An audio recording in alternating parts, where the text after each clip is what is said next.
ஆமா. என்ன மச்சான் இன்னைக்கு ஓன் ட்ரீட்டா? அதெல்லாம் ஒன்றும் இல்லை மச்சான். நீ எனக்கு ரொம்ப ஹாப்பியாக இருக்க போல. அதுவா மச்சான், அந்த ஏப்ரல் மாசத்துக்காக வெயிட் பண்ணிட்டு இருந்தேன். போன தடவை இந்த தடவை டபுள் பேமெண்ட் கொடுத்துருவேன் மச்சான். இந்த இஎம்ஐ செலவு, மெடிக்கல் செலவு, தம்பி காலேஜ் ஃபீஸ் எல்லாம் முடிச்சிட்டேன். செபா இப்பதான் ஃப்ரீயா இருக்கேன். ஆனா என்ன ஒண்ணு, யாருக்கு ஓட்டு போடணும்னு தான் தெரியல. அதான் யோசிச்சுட்டு இருக்கேன். டேய் மச்சான், டேய். மச்சான் எனக்கு ஹெல்ப் பண்ணுறேன் மச்சான். ஒரு 5 மணி நேரம் வேலை இருக்குது, எனக்கு முடிச்சு சரியா? ஓ, அந்த 5 மணி நேரம் வரைக்கும் தான் அந்த டீ ஸ்நாக்ஸ் எல்லாமா? போடா டே, அந்த 5 மணி நேரம் வேலையில் நான் ஏதாவது கமிஷன் பார்த்துட்டு போயிடுவேன்டா. போடா டே, நான் போகிறேன்டா. சரி சரி வா மச்சான், உட்காரு மச்சான். டீ சாப்பிடணும் மச்சான்.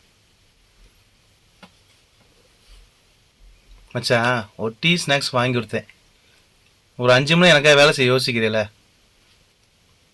மச்சான். 5 வருஷம் ஒரு ஓட்டு போட போகிறேன். இன்னும் ஒரு 5000 வாங்கியிருப்பியா? ஒரு நாள் கிழக்கு பார்த்தா 3 ரூபா போகுது மச்சான். யாருக்கு ஓட்டு போட்டால் நம்ம நிலமை வருமோ அவங்களுக்கு போடும் மச்சான்.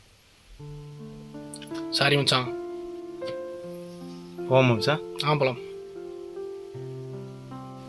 யாருக்கு ஓட்டு போட்டால் நம்ம வாழ்க்கையும் நம்மளோட வாழ்வாதாரமும் மாறுமோ அவங்களுக்கு ஓட்டு போடுங்க.